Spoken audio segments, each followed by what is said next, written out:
Hi everybody, again like always I'm just waiting to see some people watching. We will be waiting for 5 minutes to give a chance for everybody that wants to watch the live to join, and then we will get started from where we left off last time.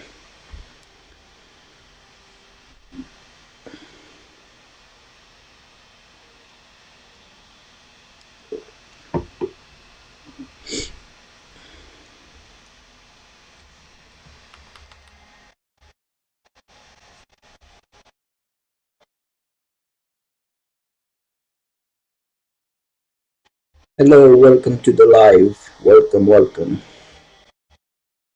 Say hello in the chat if you like.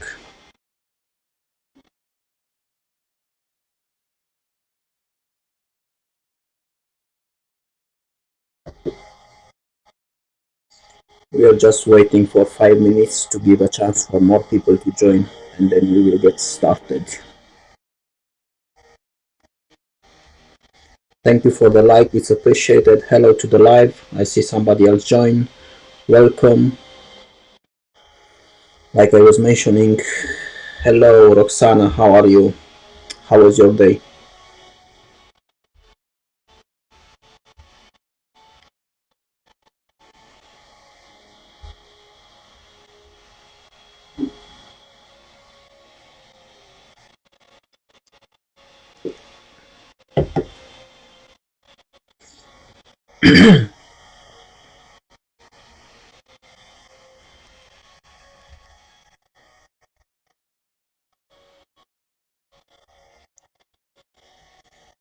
Just waiting for some more people to join, or for 5 minutes to pass, and then we will get started.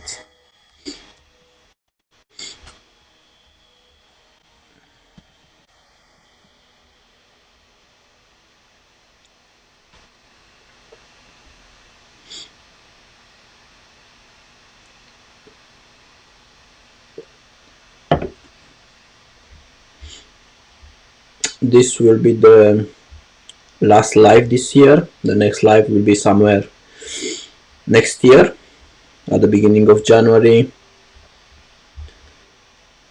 I'm glad you was okay, Roxana. And hopefully we're going to be finishing the basic module today, and then from there we're going to do the other modules. Guess not so many people today yet. Maybe people are busy, but we will continue with the course, and anybody can just watch the lives later on if they're not available now.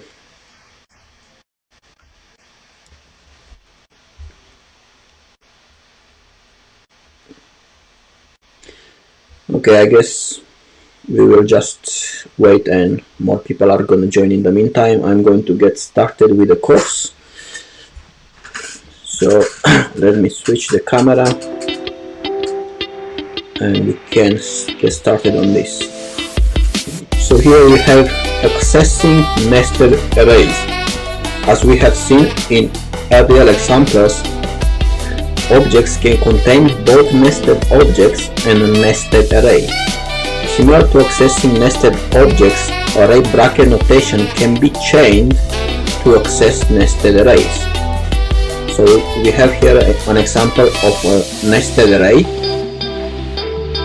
where we have this array which has an object and another object, right? So here we can see that we can access our pets, which is an array of 0.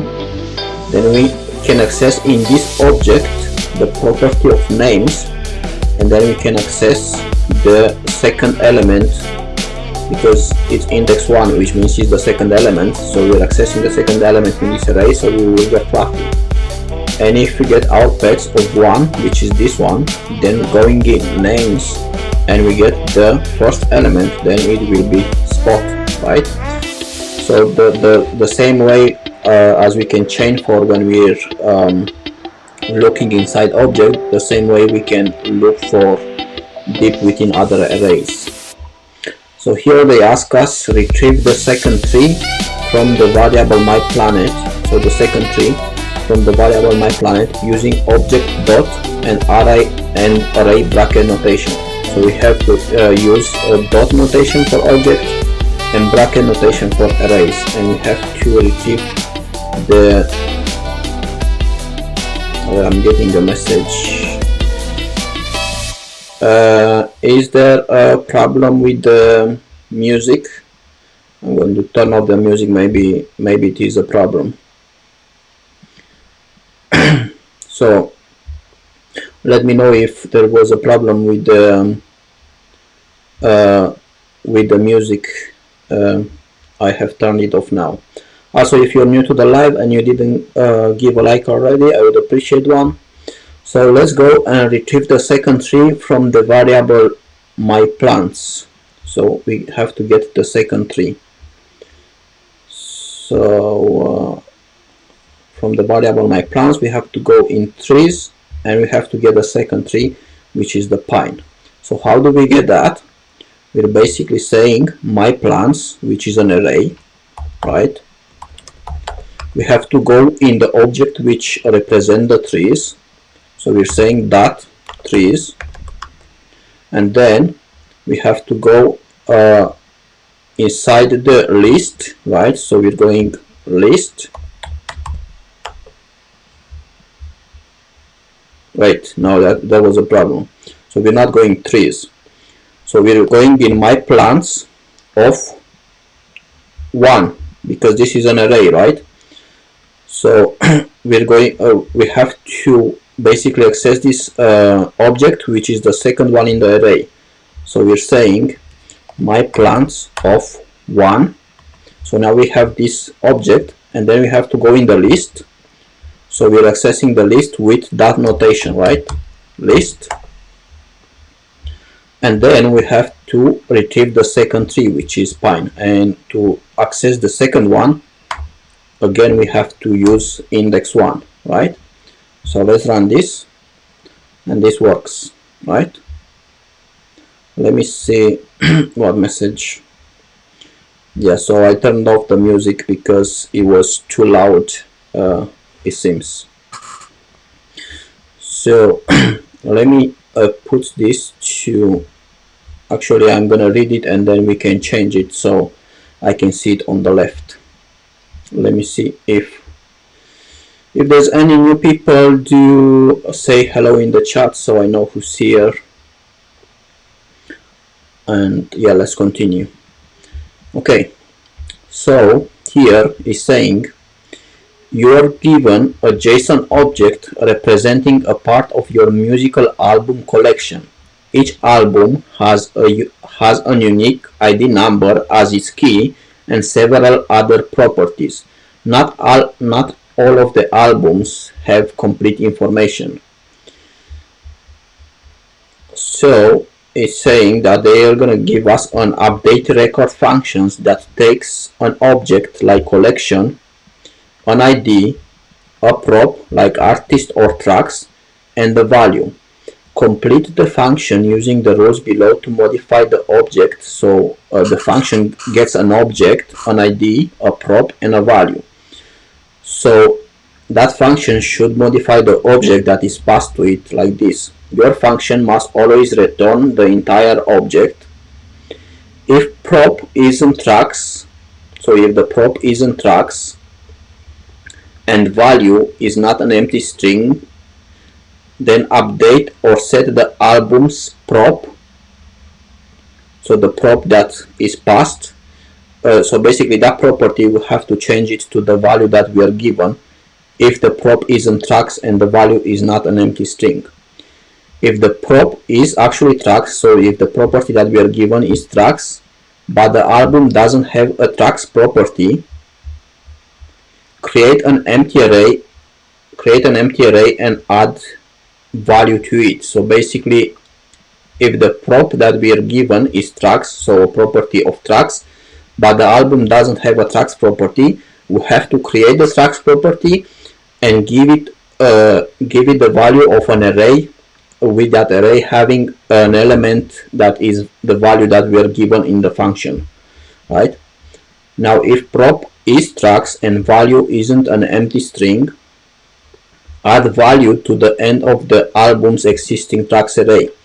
So if the prop is actually tracks and the value is not an empty string, we are adding that value to the end of the tracks array. And here is saying if value is an empty string, delete the given prop property from the album. So if the value is an empty string, we are deleting the given props property from the album, from the object that we're passing. I know it seems a bit confusing, they ask a lot in this one, but we should be able to do it if we get it step by step. And here is saying a copy of the collection object is used for the tests, right? So I'm going to make this bigger. Let me see if anybody asked anything. No. So let's go back. And basically we have this function and we're returning here object, and let's see how we modify it. First it says if prop isn't tracks and value isn't an empty string, update or set that album's prop to value, right? So we're saying if props is different than tracks, and now we're using also the AND operator that we learned before, which is like this. So we're saying if this is not equal to tracks and value is not equal to an empty string, then what we want to say, that we are setting object of prop, right, object of property to the value that we are given here, right? So we're saying object of prop equals value, right? Then we're saying else if, and now here you're saying if prop is not tracks, so as if props is different than tracks. Now we're going to like make it like this first, and then we're gonna try to like make it a bit better by simplifying something, but let's just do it like simply first and then we can optimize it. Else if props is different than tracks, oh sorry, here is saying if prop is tracks, so if props equals tracks,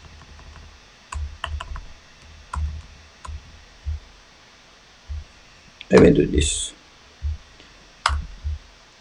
So if the props is tracks, but the album does not have so doesn't have a tracks property, so the album that we're given, the object, doesn't have a tracks property, right? So here we're saying and object of tracks, no, not of tracks, of, yeah, object of tracks equals undefined, which means it doesn't have a it doesn't have this property of tracks. And do let me know, guys, in the chat if you got confused at some point while I was explaining, because I can go through it again. Here I was mistaken, I was putting 3 equals, but that's not possible, right? So we're saying if this is equal to undefined, right, which means it doesn't exist, then we have to say object of tracks, and we have to assign to this an array which has the value that we're given inside it, right?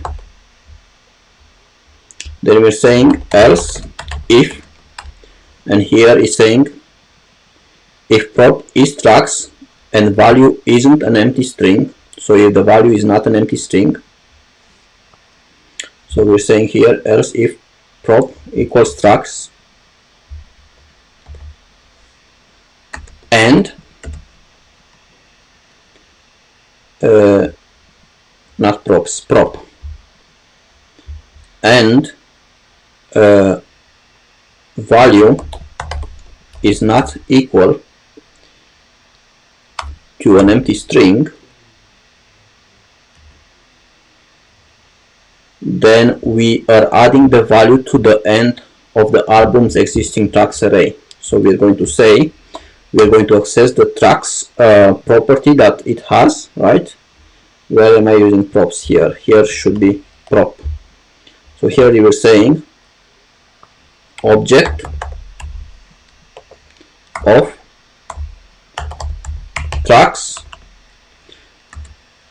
push, and we're going to push at the end of it the value that we are given, right? Because we need to put it at the end. Okay, and now at the end we're saying else if, again we have to check here something, value is not equal to empty string, then we are deleting the given prop property from the album, right? So it doesn't matter what the prop is here now. I mean, if it was tracks and any of this was happening, this would have happened. But if none of them are true and then the value is not empty, it's actually empty. If the value is empty, so it's an empty string, then we have to delete the given prop property from the album. So we're saying delete object of prop, and this might not work because there's a lot of things happening, but we can kind of, again I'm using props and props is not defined. What am I using props? Here should be prop is not equal to tracks, right? So let's test this. Okay, so we're getting an error. Let's see what the problem is. Let me see if anybody asked now. Yeah, nobody asked anything yet. So let's see what the error is. First, they're saying if the prop is not tracks and value is not an empty string, we are setting that album's prop to value. Wait, we are actually given, I forgot something here. I thought that we are actually given an object which is just an album, but actually we're having a collection of albums and we're given an ID. So we basically need to look into that ID first for the correct because I thought we were already in the album, but we're just in the collection. We're just given the collection.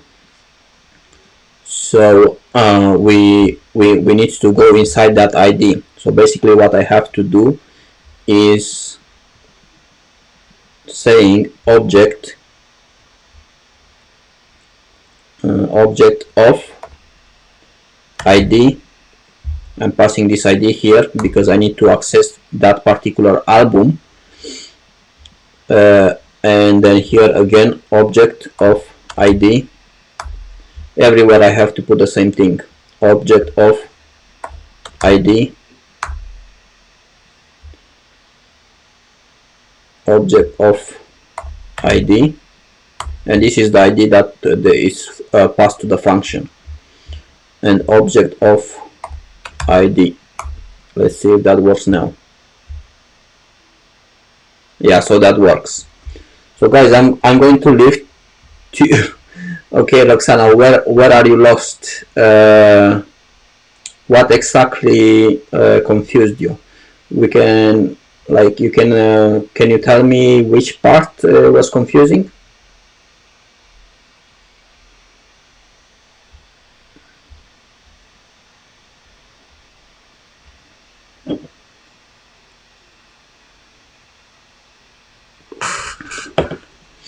So basically, I'm going to look what Roxana says, but basically what we're doing here, we basically have to check these conditions inside an album from the collection which is passed here. Here, this object is a collection of albums, a collection which is like this, right?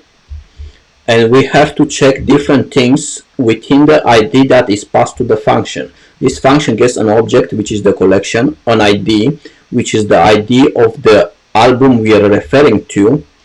Then we get a prop which is the value of a property in that particular album, which that particular album has an ID which is this or this or this, and we're having a property within that album, and this is a value which we will add it somewhere in that particular album, right? So they're saying, let me see if Roxana said anything. Okay, so I'm going to try to explain again.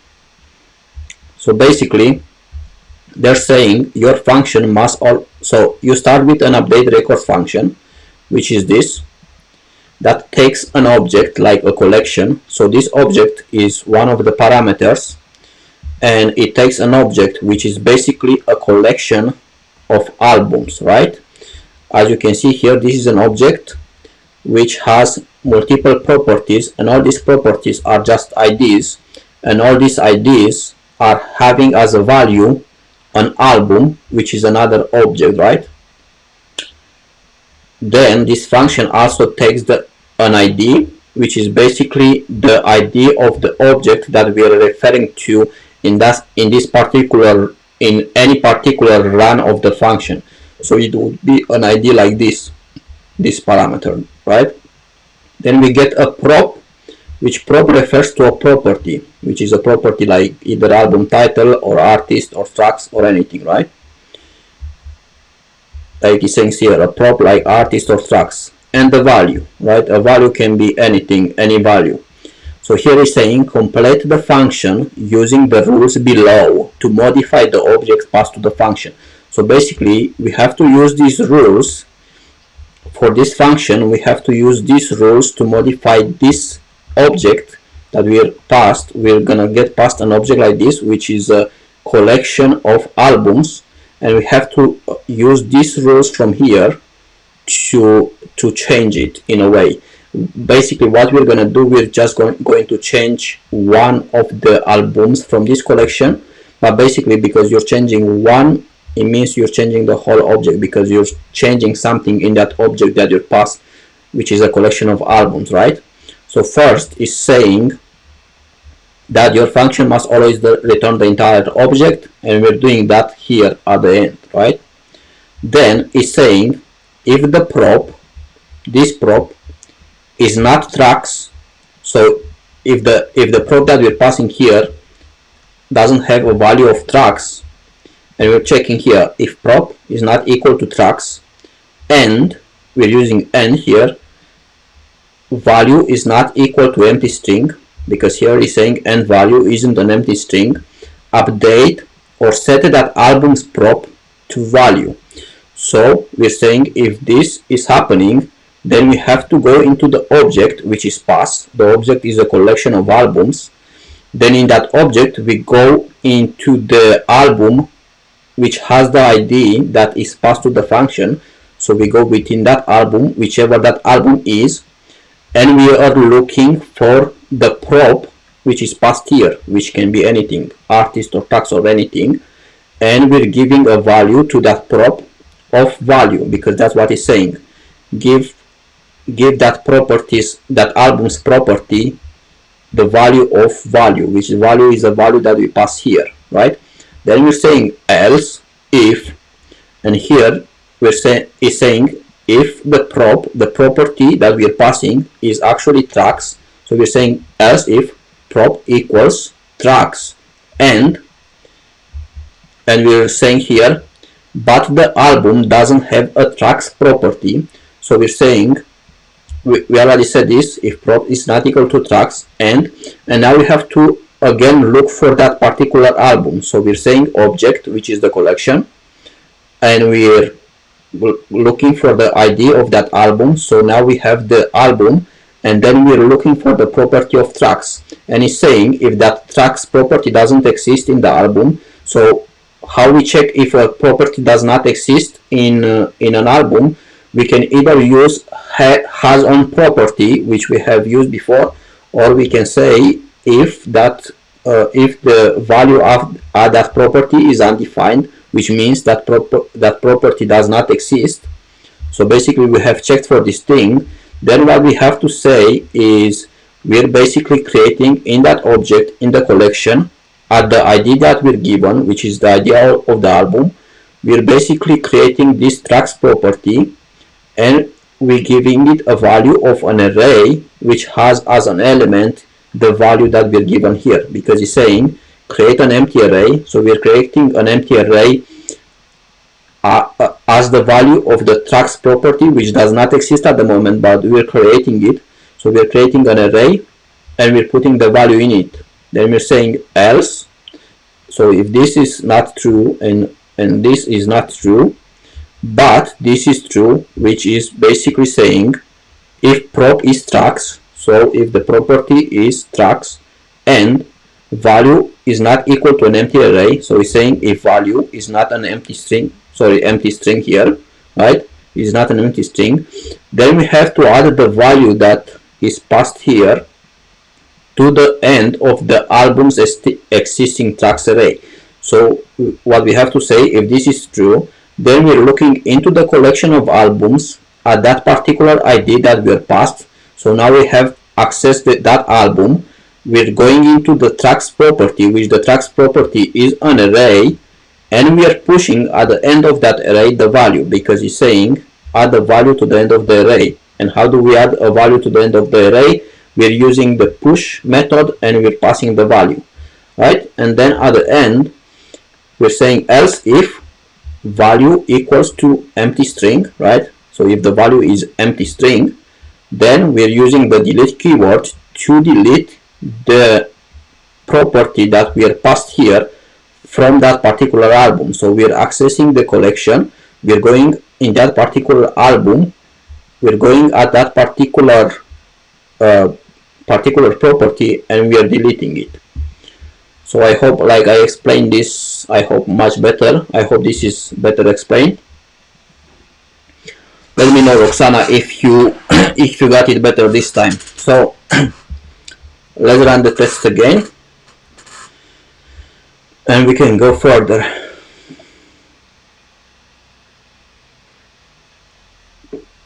So now we're having, I think we're starting to go into loops now. So here is saying iterate with JavaScript while loops. You can run the same code multiple times by using a loop. So like a loop, right? The first type of loop we will learn, it is called a while loop, because it runs while a specified condition is true and stops once that condition is no longer true. So if you have an array that is like an empty array, and we're creating a variable which starts at 0, here's the structure of a while loop. You have the while keyword, and then you have a condition, which here it says while I is less than 5. So while I is smaller than 5, what we're doing, we're pushing I into our array, right? So let me copy this here. We're pushing I into the array, and then we're saying I plus plus. So basically we're increasing I. And if we actually didn't do this, if we actually didn't increase I, what would happen here? This loop, we would get an error, because this loop would run over and over, because I would never change. So it will be always less than 5. So we will have an infinite loop which keeps pushing 0, which is I, into the array. So that's why we have to change I at some point within the loop, right? So we're changing it here by adding 1. So what this does is basically is checking is 0, which is I, less than 5. Yes, it is. So we're running this. We're saying push into the array the value of 0, which is I, and then we're increasing I, and then I becomes 1, right? Then it's checking is 1 less than 5. Yes, it is. So we're running this again. We're pushing 1, and so on until we reach 5. And so basically we have pushed 0, 1, 2, 3, 4. So now we will have 0, 1, 2, 3, 4, these elements.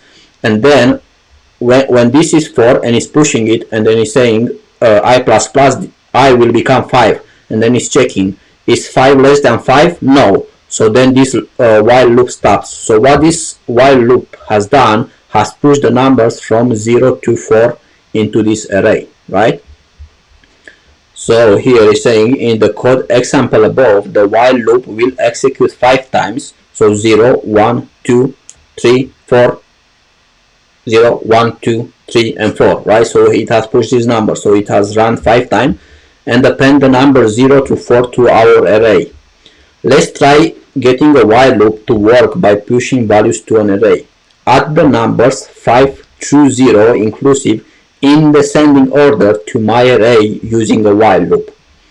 So we have this my array, which is an empty array, and we have to push the numbers 5 to 0, and it's saying inclusive. So we have to push from 5 to 0 inclusive, but in descending order. So what we will say let I equals 5, right? And then we will saying while, and here we're saying while I is higher or equal, because we have to include 0 as well. So we're saying while I is higher or equal to 0, then what we're doing is we're saying my array. And why we're using push is because push is pushing from the end. So if you're starting with 5, we will have 5 first, and then when we're pushing again from the end, it will be 5, 4, 3, 2, 1, 0. So that's why we're pushing from the end, right? So we're saying my array push, and we will push I in my array, right? And then we're saying I minus minus, because now we want to subtract 1 from it, right? So let's check this. Now before we're going further, I will show you one trick, because as you can see we're using a while loop, which we're using I minus minus, right, to basically put the numbers from 5 to 0 in descending order in this. But we could also start here with 0 and go to less than equal to 5, but and put here I plus plus, right? But if you did it like this, so if we start from 0 and we're saying while is less or equal to 5, my array push, what's going to happen is going to put 0, 1, 2, 3, 4, 5, but we need them to put from 5 to 0. So instead what we can do is we can say, instead of push, we can say unshift, and basically we're going to do it the other way around. Instead of pushing from the end, we're pushing from the beginning of the array, and because then the elements will be pushed to the right, we will get basically first 0, and then 0 will be pushed and we will put 1, and then 1 and 0 will be pushed to the right and we will get 2, and so on, right? So instead of using push, we just use unshift, which basically push them from the beginning of the array, right? And then it's the same thing as we did before, right? Is running. It depends how you want to think about it.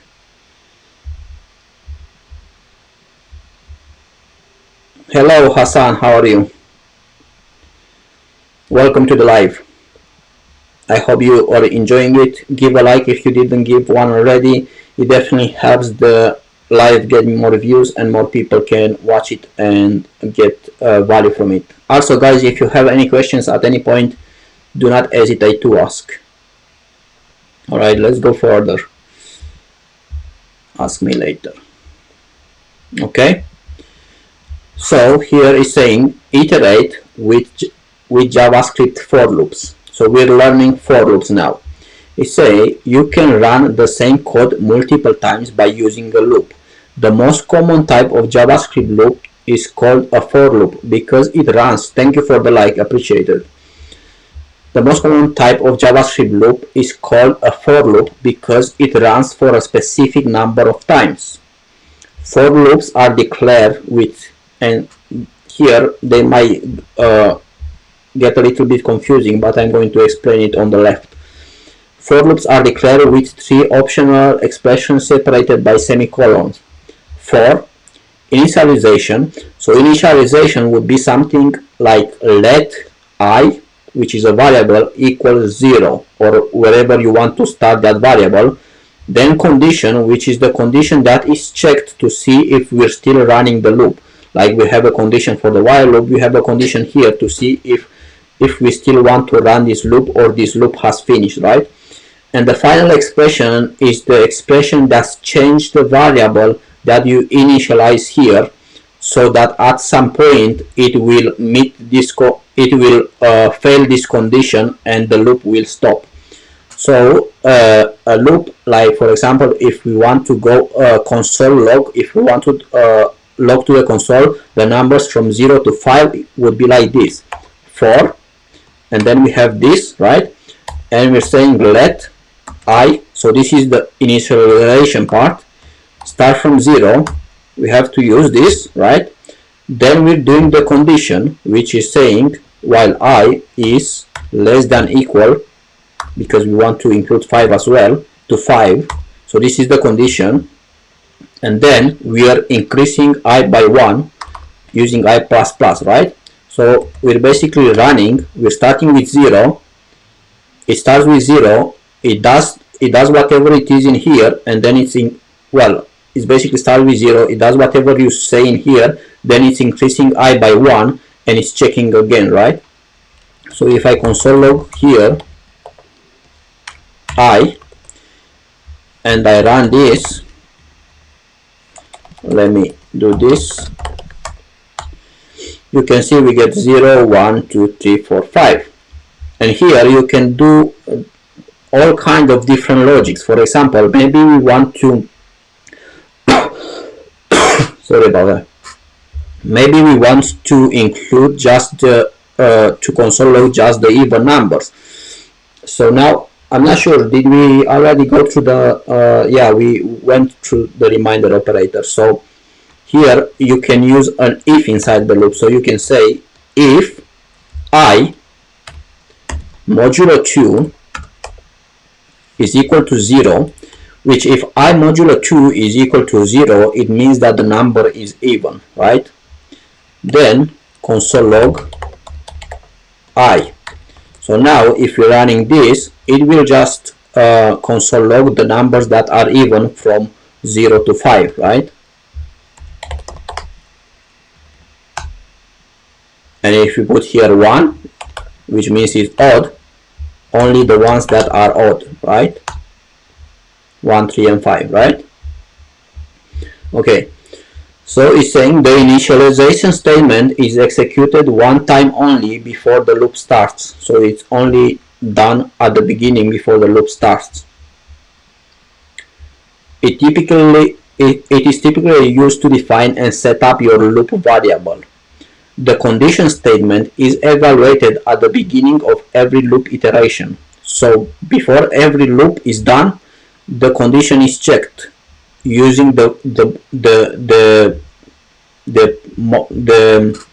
how you say, the value that I has at the moment, right? When I is 1 is checking, when I is 2 is checking, and so on. So it's checking every time before the loop if this gives a value of false. If it gives a value of false, it stops the loop, right? So this means if condition starts as false, your loop will never execute. So if we're basically initializing here, I to 0, and what we're saying while I is higher or equal to 5, then this thing will never execute whatever it is in here, because this condition is already false, right? So nothing will happen.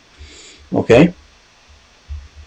Now here is saying the final expression is executed at the end of each loop iteration prior to the next condition check, and it is usually used to increment or decrement your loop counter, which this is the loop counter. So here you're either incrementing or decrementing or something like that, right? And it's saying that it is done at the end of every loop iteration. So after everything, all the logic from here is done, this is executed, and then the logic is checked again to see if you're still running the next loop iteration, right? Thank you for the like, appreciated. Okay, so here is saying in the following example we initialize with I equals 0 and iterate while our condition I less than 5 is true. We'll increment I by 1 in each loop iteration with I plus plus as our final expression. So we have an empty array, and we're saying for var, and they're using var. I'm using let because var has some weird things that may get you confused, so it's better to just get used to let. So for var I equals 0, I less than 5, this is the condition, I plus plus, and we're basically pushing I. So what it's doing here is just pushing the numbers from 0 to 4 in our array, because here is less than 5. If it was I less than or equal to 5, then it will push from 0 to 5, right? And here is saying use a for loop to work to push the values 1 through 5 onto my array, right? So from 1 to 5. So how is the loop? It's like for the initialization first. So remember to use the keyword. Use the keyword inside here, right? Don't just say I equals 0. Say let I equals 0, right? So this is the initialization, but we're starting actually from 1 because they say from 1 to 5. So this time we're starting from 1, and then we're saying I less or equal to 5, right? Because I think they want 5 as well. And then we're increasing I by 1, right? So I plus plus. Then we're opening the brackets and we're saying my array push, and we're pushing I. And notice here we don't have to say like in the while loop I plus plus here, because I plus plus is already done here, right? So we're only basically pushing things into the array, right? So let's run this. 1 to my array should equal to 1 2 3 4 5. So let me see, did I do something wrong? My array push I for let I less than equal to 5, I plus plus. What is the mistake? My array push I. Is there a mistake here? Test 1 2 3 4 5 push. I don't get what the mistake is here. What's going on? Let I equals 0, but this is not right. I'm not getting what the error is. For let I equals 1, I less than equal to 5.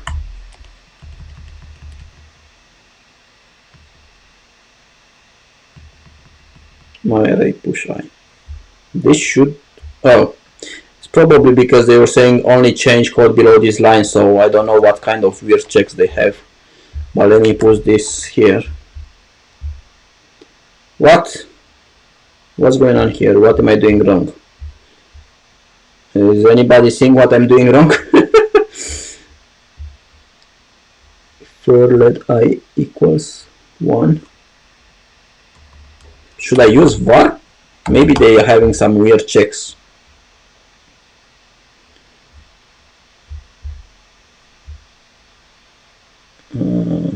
Not sure what's going on. Run. No, I don't know what's going on here. Let I equals 1, I less than equal to 5, I plus plus.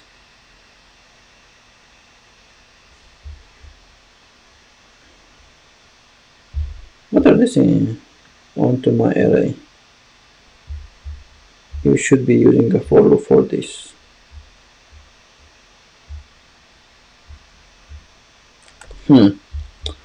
This is a weird one. We may need to look in the help to see if anybody else had these problems.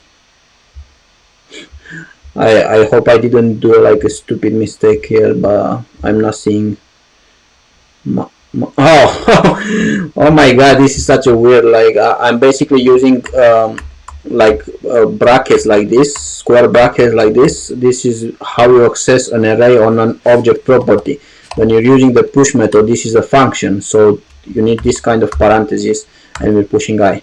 I knew it was a stupid mistake. Well, anyway, so basically this is a method, a function, so we're using this kind of parentheses, right?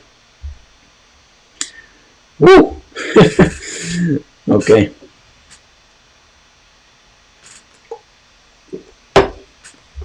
So another one, it says iterate odd numbers with a for loop. So this is something that we were showing before. For loops don't have to iterate one at a time. So this is a nice one. By changing our final expression, we can count by even numbers. We will start with I at 0 and loop while I is less than 10. We'll increment I by 2 each loop with I plus equal to. I plus equal to is the equivalent of I equals I plus 2. So we're basically incrementing I by 2. So as you can see, we have an empty array, and we're saying we're initializing I with 0. We're going until I is less than, while I is less than 10, and we're increasing I by 2. So basically it's gonna push only the even elements, and the way that works is because it starts with 0, which is even, and we're incrementing by 2, so that means we only have the even numbers, right? So our array will now contain 0, 2, 4, 6, and 8. Let's change our initialization so we can count by odd numbers. So it's saying push the odd numbers from 1 to 9 to my array using a for loop, right? So let's go to the code, and we're saying for, we're using the initialization let I equals 0, right? I less than 10, and we can say less than equal to 9, but I'm just going to say less than 10.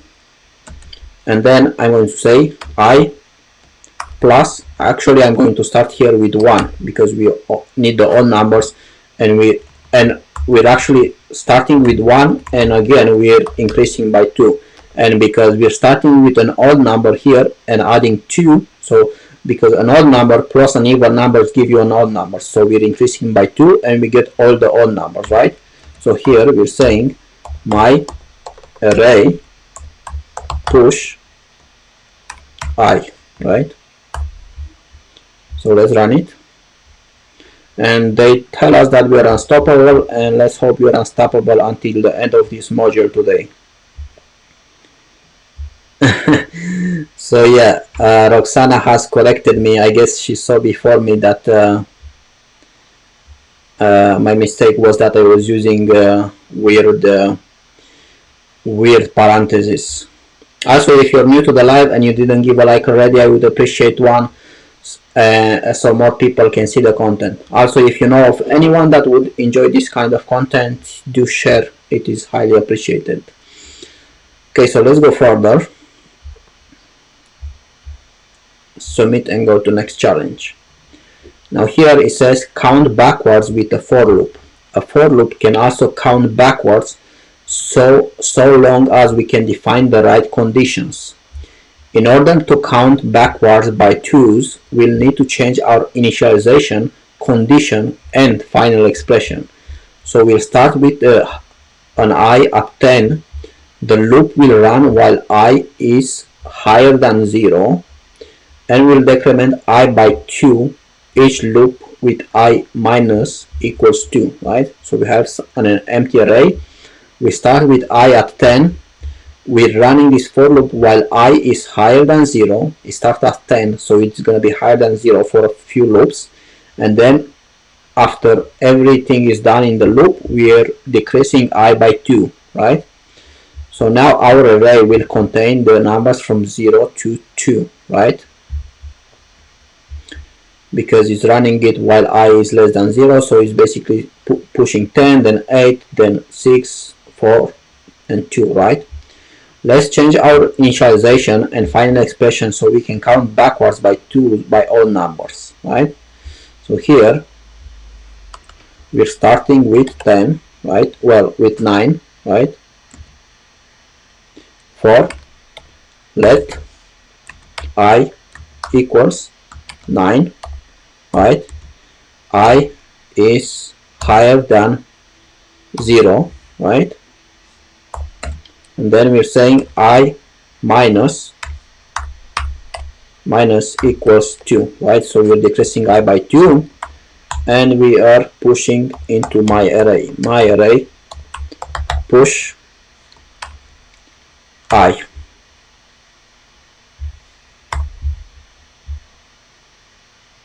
Okay, let's see what's next. Iterate through an array with the for loop. So let me see if anybody has posed any question. No questions, so let's go for. Okay, so it's saying iterate through an array with a for loop. A common task in JavaScript is to iterate through the contents of an array. One way to do that is with a for loop. This code will output each element of the array R to the console. So we're having something like this array, and we're saying for var I equals 0. So I starts from 0, which is actually the first index of any array. Then it's running while I is less than array length. So basically it's running for all the indexes of the array, because the last index in an array actually has the value of array length minus 1. So if you're saying to go until I is less than array length, we're basically saying go from 0 to the last index in the array, and we're console logging the array, and we're accessing array of I in each variation of the loop. So we're accessing array of 0, array of 1, array of 2, array of 3, and array of 4, and so on, depending on how long the array is, right? Remember that arrays have 0-based indexing, which means the last index of the array is array length minus 1, right? So our condition for this loop is I less than array length, which starts the loop when I is equal to length, right? Which means it's not running for the number which is higher than the last index, right? In this case, the last iteration is I equal 4, right? Which is basically the array length minus 1, right? And is actually the index of this element. When I becomes equal to array length, and output 6 to the console, right?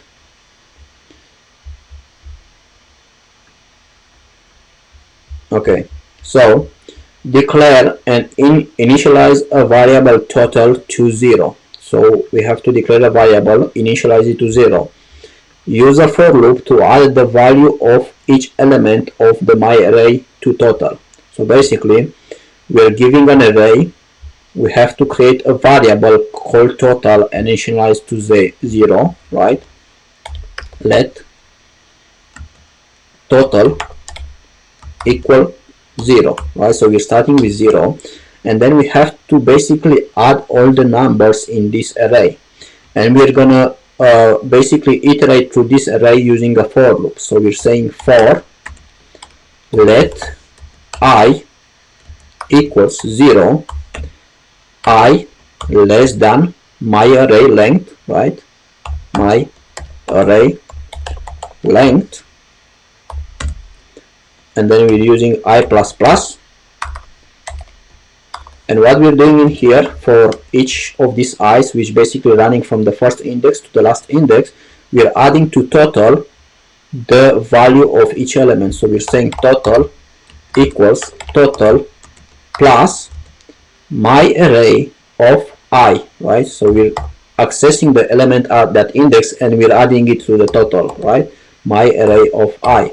And as we know, we can also write this shorter by saying total plus equal my array of I, right? Total plus equal my array of I, which is the same as total equals total plus my array of I, right? So let's run this. And it's saying most efficient, which is good because I'm actually accessing array these times and I'm not I'm not trying to use a method, right? Okay. Well, why is not going forward? I hope my internet has not let's run this again. Why is it not going forward? Okay. I will take a 1 minute break. If you have any questions, do let me know. And also, if you're new to the live, I would appreciate a like so that YouTube pushes this content more and more people can see it. I also appreciate any share if you know of any people that might appreciate this kind of content. Say hello in the chat, by the way, while we're taking a break.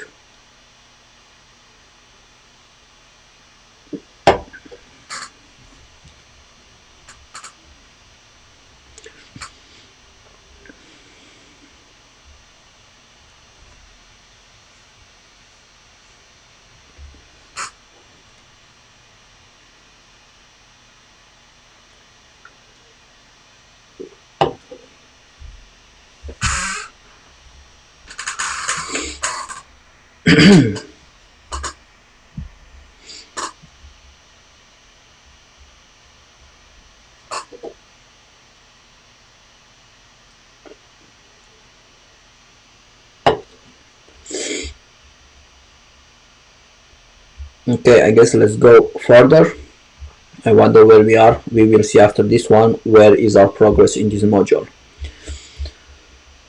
So now it's saying nesting for loops. If you have a multi-dimensional array, you can use the same logic as the prior waypoint to loop through both the array and any sub-arrays. Here is an example. We have an array of arrays, which is this array, right? And it has some arrays inside. So we're basically having a loop which loops, basically these eyes are basically accessing each of these elements, right? And then in each element we're going from, as you can see here, we're going from 0 to array length. So we're basically using for all the indexes of this array, right? And then this for loop is starting with a j from 0 and it's going to the length of the particular array that is at the moment. So it's basically accessing the current array and it's going up to its length. So it's basically running to all each element, right?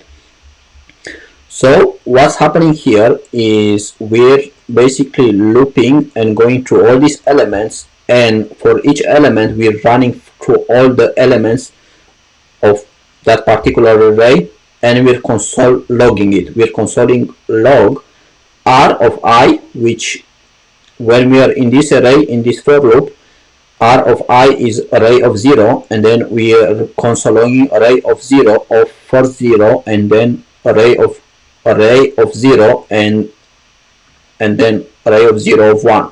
So we basically console log this, then console log this, then we're moving in this for loop to the next element, and we're basically console log this one and console log this one.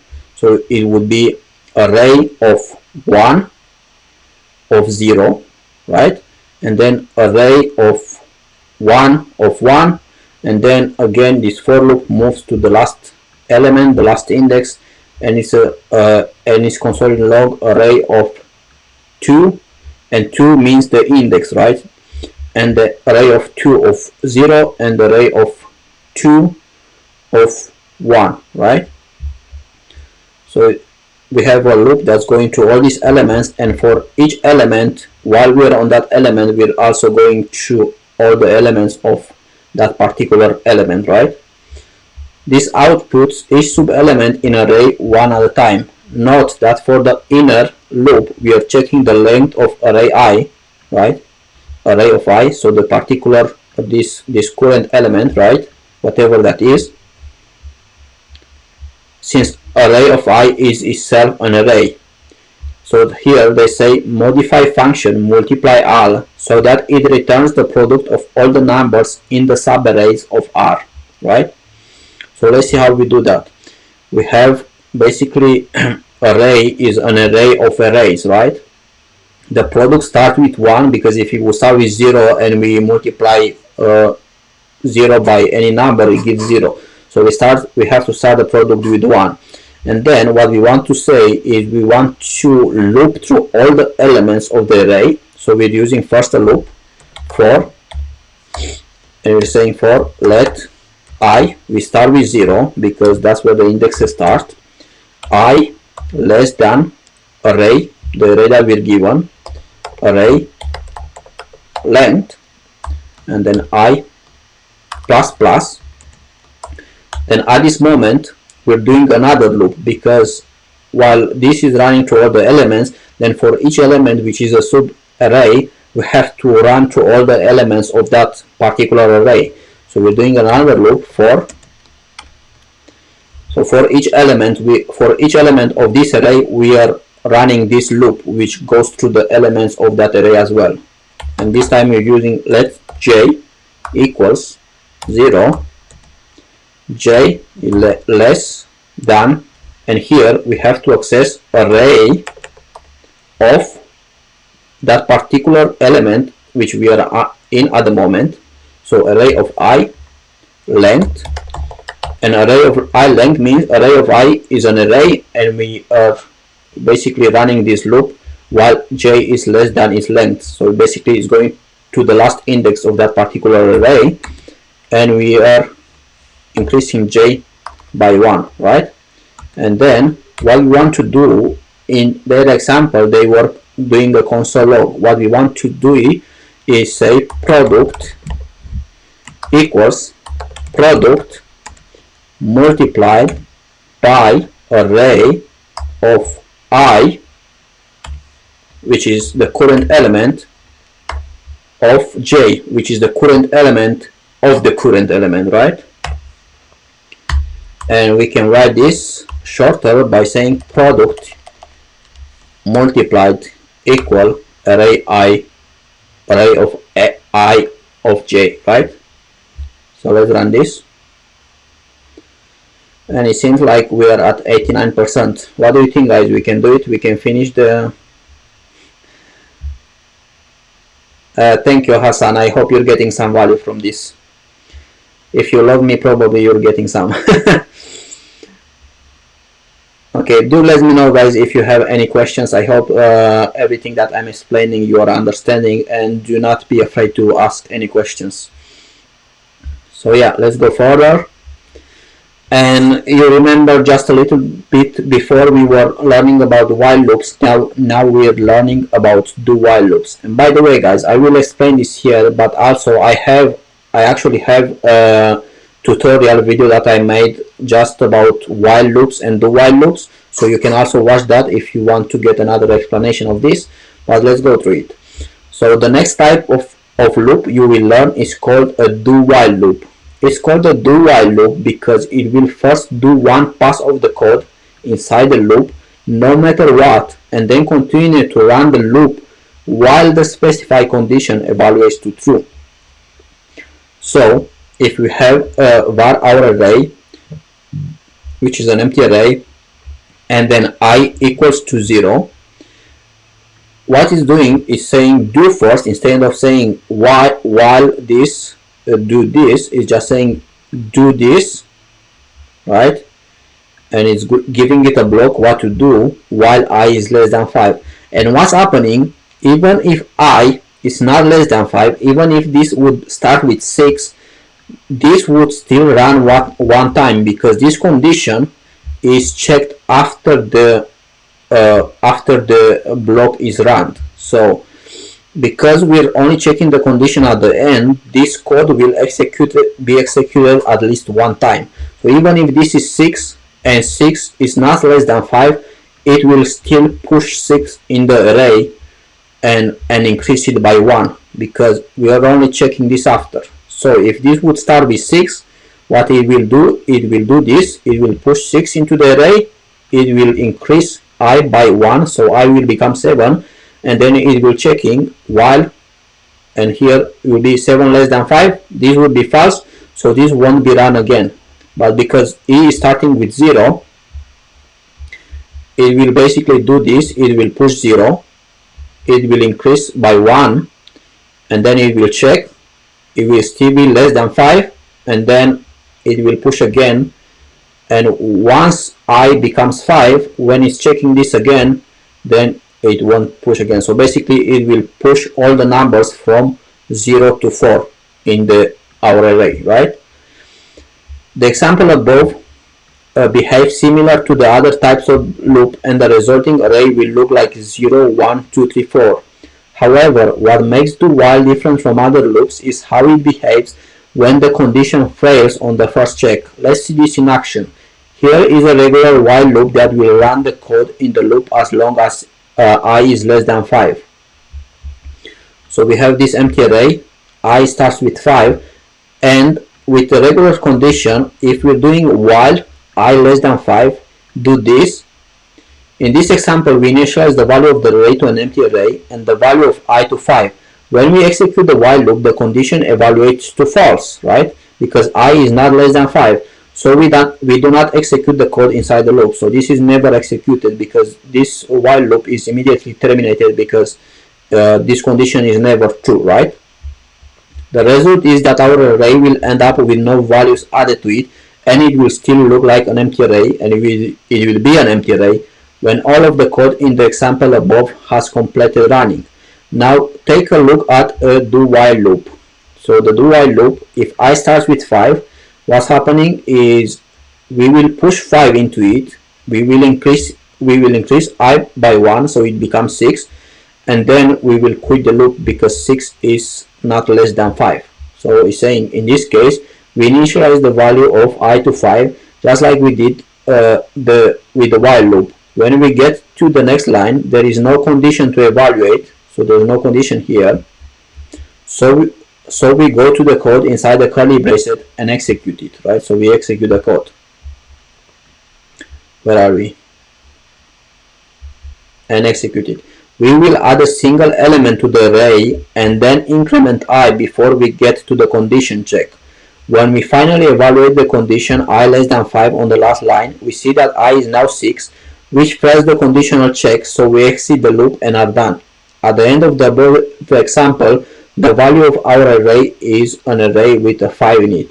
Essentially, a do while loop ensures that the code inside the loop will run at least once. Let's try getting a do while loop to work by pushing values to an array. So here is saying change the while loop in the code to a do while loop, so the loop will push only the number 10 to my array and I will be equal to 11 when our code has finished running, right? So we have a var I10, and instead of having this, which basically nothing will happen, we change it to, we move this here at the end, and we are putting a do here. So what will happen, it will push the 10 into the array, it will increase it by 1, so I will become 11, and then it will check this condition, right? So let's run it, and we pass with flying colors. Alright, let's go further. We only have 2 people watching at the moment, but we're pushing further. We are going to be finishing this basic today, and then from the next year we're going to the next modules. Okay, so here is saying replace loop using recursion. Recursion is the concept that a function can be expressed in terms of itself. To help understand this, start by thinking about the following tasks. Multiply the first n elements of an array to create the products of those elements. Using a for loops, you could do this. So you're saying the first n elements of an array. So basically it's saying that this function of multiply should get the elements, the first n elements of this array, and multiply them. So what the function is doing is starting with 1, with the product being 1, right?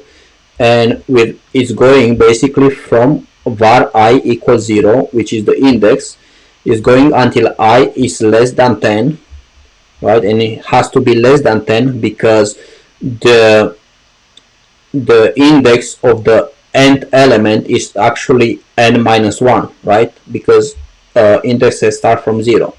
And then I plus plus, we're basically multiplying the product by that element. So we're basically finding the product of the first n elements in the array that is passed to the function, and we're returning the product. However, notice that multiply Rn is actually equal to multiply of Rn minus 1 or Rn minus 1. So let me explain this. So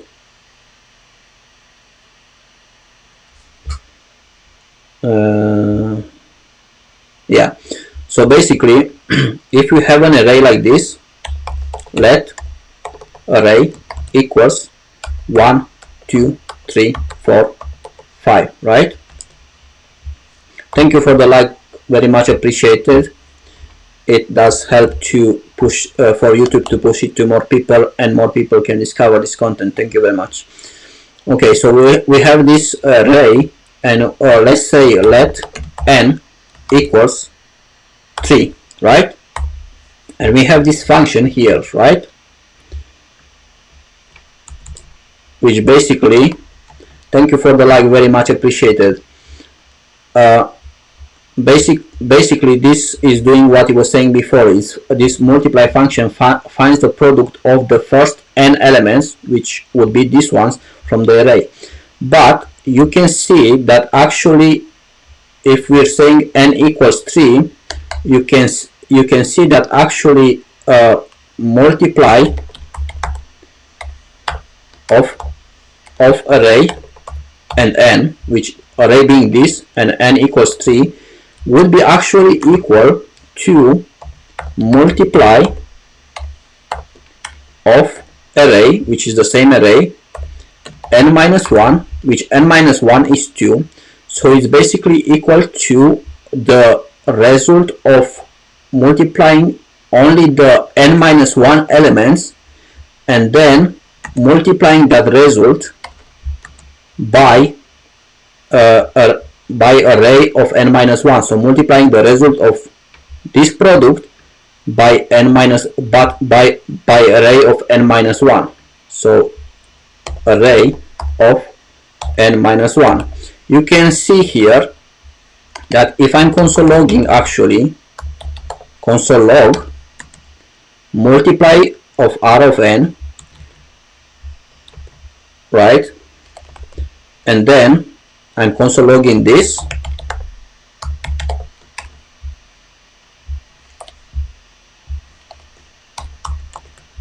okay.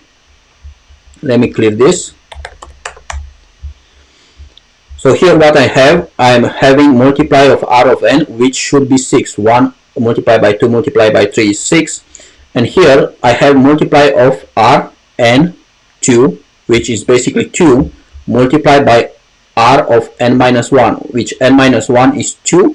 So r of 2 is 3. So it's basically the same thing, right? So if I run this, we get 6 and 6. So we see something here that we basically can write this in a recursive way. We basically, now I can also write this by saying console log multiply of r and n minus 2 multiply by r of n minus 1 multiply by r of n, right? Well, n minus 2 actually here. right? And here n minus 1, right? Because now basically r multiply of r n minus 2 will basically just use the product of here, then we're basically multiplying with this and so on, right? So this is what they say here. That means you can rewrite multiplies in terms of using itself and never need to use a loop like we're using here. So basically this function of multiply, we're saying if n is less than 0, which means less or equal to 0, which means we're given a number of elements from the array which is less than 0 or equal to 0, then we're returning 1, because the product should be 1 if we don't have any elements, right? Else, and here what we're saying, basically we're returning array of n minus 1. We're basically taking 1 from n, and then we're multiplying with n minus 1. And this function, what it will do within itself, it will do the same thing. So basically it will start from 1 when n is 0 here, right? When n is 0, it will basically return 1, and then it will basically multiply with array n minus 2, array n minus 3, and so on, right? So I don't know if you, yeah, Tejrali, how are you, man? I didn't expect you on my life. How are you doing? Feeling happy about reaching 1000 subscribers? Yeah, I reached 300 as well, man. I'm happy about that.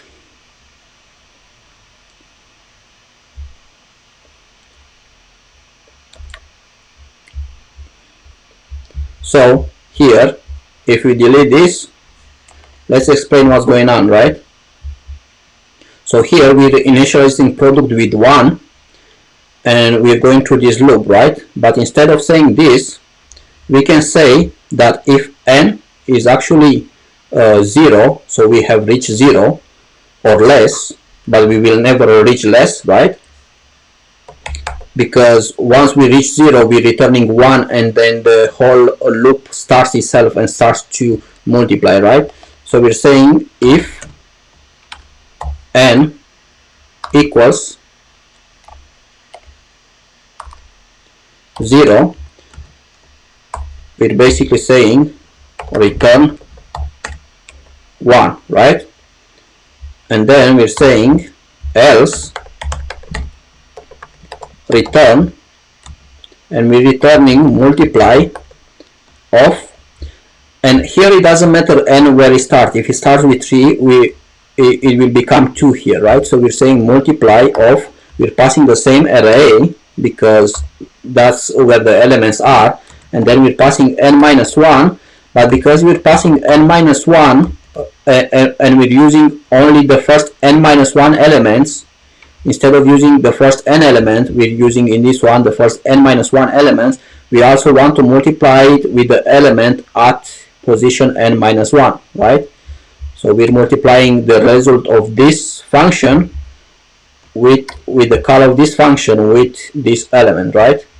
So array of n minus 1.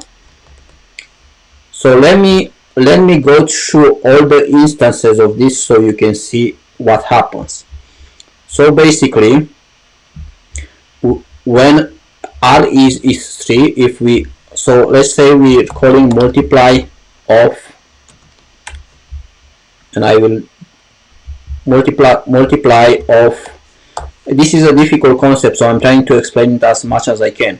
So multiply of array and n, which n is 3, right? So let's see what happens. It goes inside the function and it checks n. So it's saying if n equals 0, then we're returning 1, but n is not 0, it is 3. So instead it's returning multiply, so it's returning multiply of r and n minus, so here it started with 3, and now this one is actually returning, because 3 is not equal 0, it's actually multiply of r and n minus 1, n is 3, so we're putting here 2, and then this is returning this multiplied by, and is multiplied by r of n minus 1, which at the moment n is 3, r of 3 minus 1, r of 2, which is this. So is returning this, right? So then we have to see what this is returning. And this, because n is 2 now, is checking is n equals 0, is not equals 0. So what it's returning is returning again this, which at this moment will be multiply of r, and because n was 2 at the moment, we're putting here 2 minus 1, so we're putting 1, right?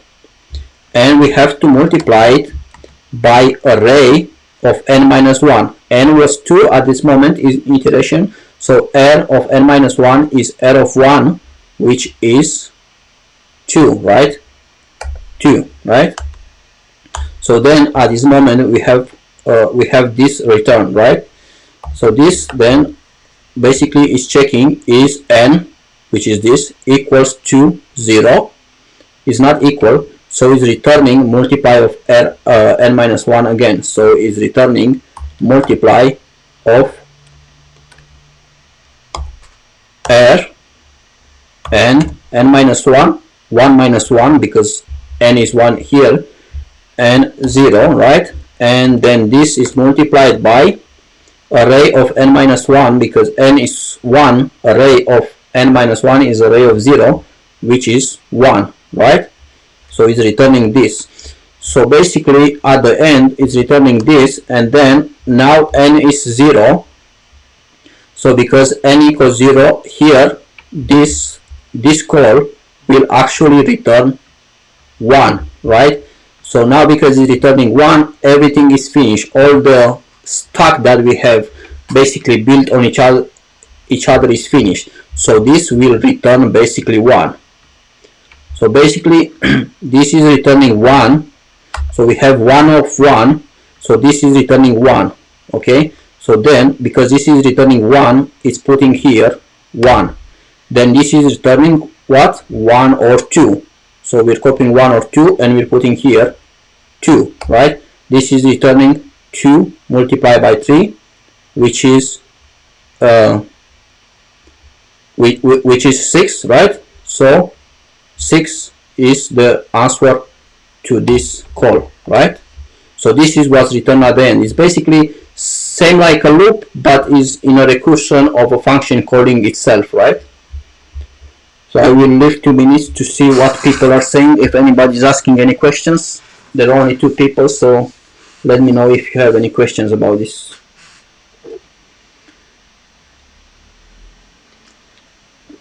Also, if you didn't give already a like to the live, I would appreciate one, so YouTube can push this content more. There's less people today than yesterday, but we're pushing further. Okay, let's go until the end of this. So it's saying the recursive version of multiply breaks down like this. In the base case where n is less than or equal to 0, it returns 1.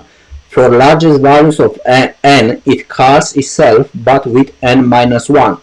That function call is evaluated in the same way, calling multiply again until n is less or equal to 0. At this point, all the functions can return and the original multiply returns the answer. So basically, what a recursive function does, it basically creates a stack of the function called itself until it's not calling itself anymore, it just returns the value. And then that value is added to the other value, and so on until it reaches back to the top and it returns the result, right? Recursive function must have a base case when they return without calling the function again, because if they do not have a base case where it's just returning a value and not actually the function calling itself, then the function will call itself over and over again, and will basically JavaScript has a call stack, and at some point the call stack will be full and basically just crash on you, right? Otherwise they can never finish executing, so it's basically gonna call itself over again until the end of universe, right? Now here is saying write a recursive function sum of r and n that returns the sum of the first n elements of an array n, right? So basically this function should return the sum of the first n elements in the array.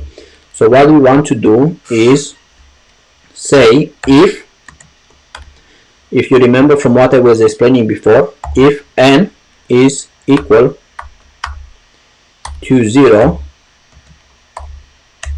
we are basically returning 0, and this is the base case of the recursive function, right? Else we're returning sum, we're calling sum, which we call the function itself, with r and n minus 1. So we're basically, instead of doing the sum of the first n element, we're doing the sum of the first n minus 1 elements, and to that we are adding the n element which is at the position of n minus 1. So we're adding to this r of n minus 1, right? So this will basically keep doing n smaller until n is equal 0, and then it will return 0, and then we'll basically keep adding all these elements, n minus 1, n minus r of n minus 1, r of n minus 2, and so on, right? So let's run this, and we are at 91%. I don't know if I should finish the basic today. There's only 2 people watching. Do guys let me know if you want to finish the basic today. I will keep going through until you guys say anything. Okay, so they say profile lookup. We have an array of objects representing different people in our contacts list. A lookup profile function takes name and the property prop as argument has been pre-written for you. So they already wrote a function that takes a name argument and the property prop. The function should check if name is an actual contact's first name and the given property prop is a property of that contact. If both are true, then return the value of that property. If name does not correspond,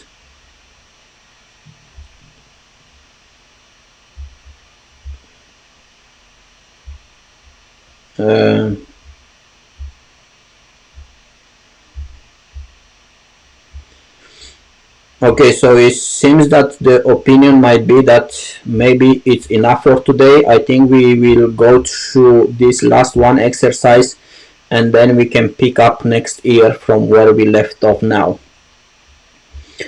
Okay, so it's saying if both are true, so if these things are true, then we're returning the value of that property.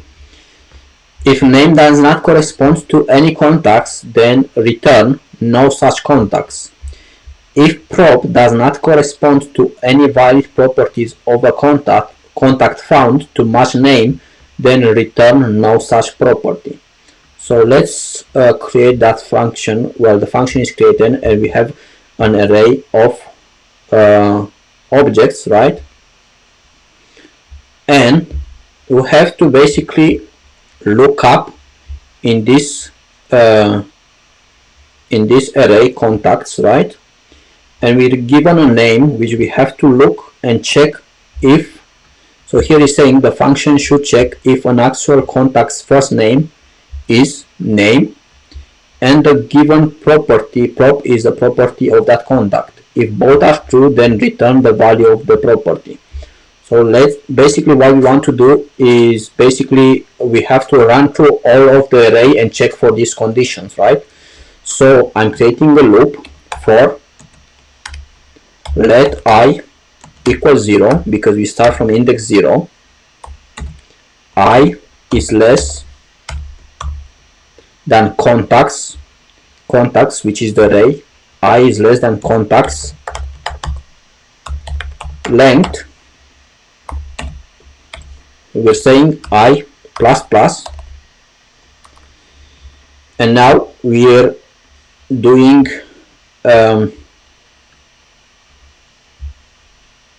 what is this? So inside this for loop, we're basically running through all the elements, and then we will do the check. So what we have to check is, we're saying if, and we're accessing the current element, right, which is basically contacts of I. So this is the current element that we're checking, if contacts of I, and we're checking first name, right, equals, so we're basically checking if any of this is equal to name, the name that is passed to the function, and the given property prop is a property of that contract. So we're saying and contacts of I, right, and we're checking if that property that we're given here is actually a property in this object, which we have found to have the first name as the name that we're given. So we're saying if contacts of I, and we can use the method that we have learned, which is has on. I could do the thing that we did before, where we're checking if it's equal to undefined, but I want to use this again so that you remember it. So we're saying if the object that we have found to have the first name as the name that we're passed, if it has on property of prop. So if this is true and this is true, so basically there is an element which has the first name as the name that we are passed, and then that object also has the property that we are passed, then we have to basically return the value of that property. So we're saying in here, in if, when we're checking, we're saying return, and we're returning contacts of I, which is that element that we have found, of prop, right? We're returning the value at that property in that element, right? And then we're saying else if,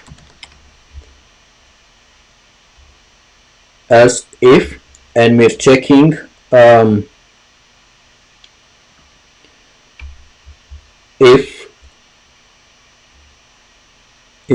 if name does not correspond to any contacts, right? Else if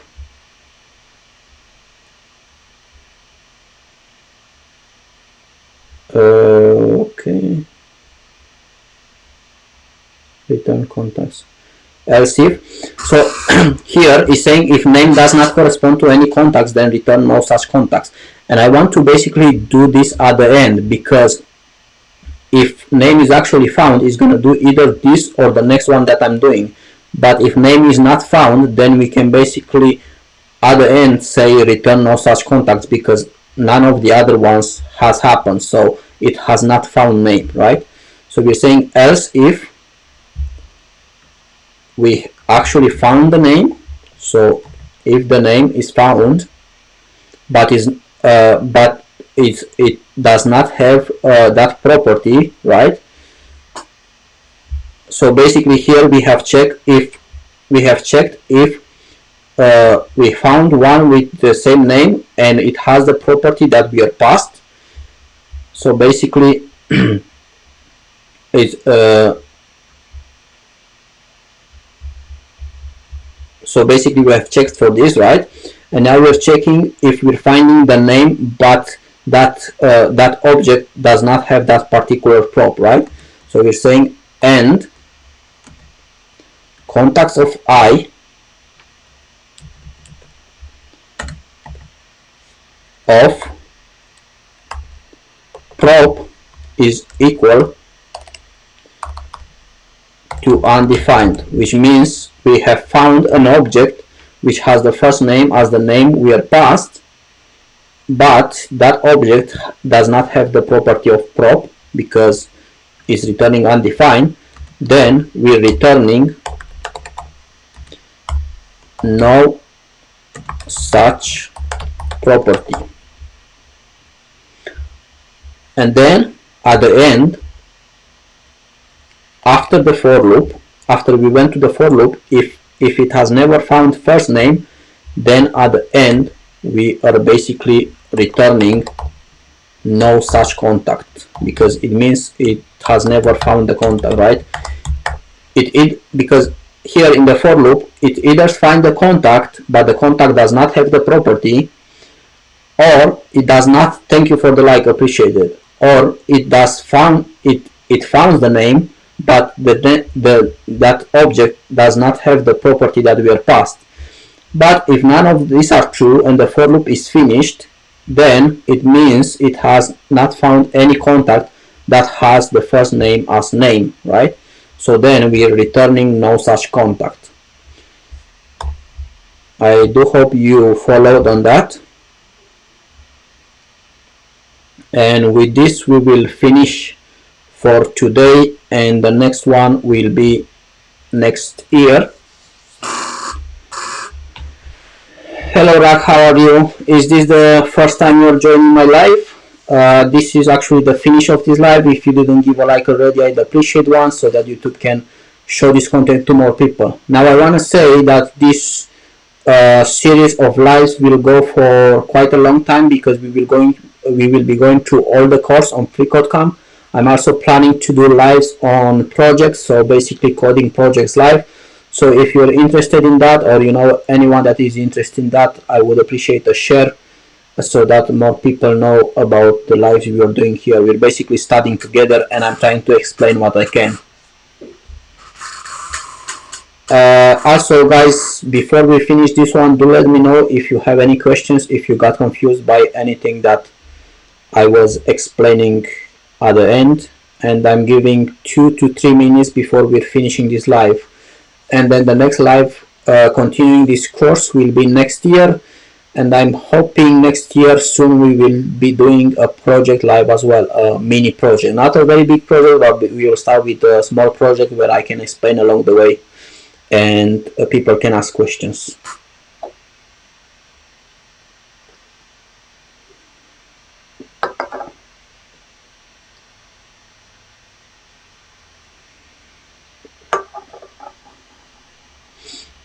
Also, have a new year guys, whoever is still watching. I hope you have a happy new year.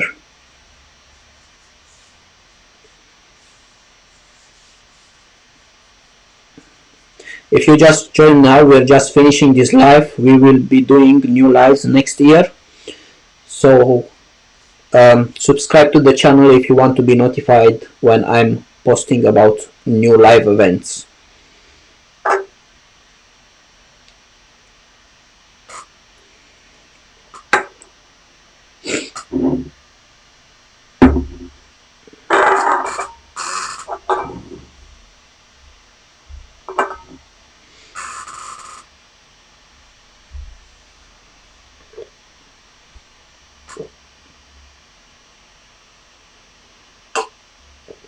Alright guys, I guess that's it for now.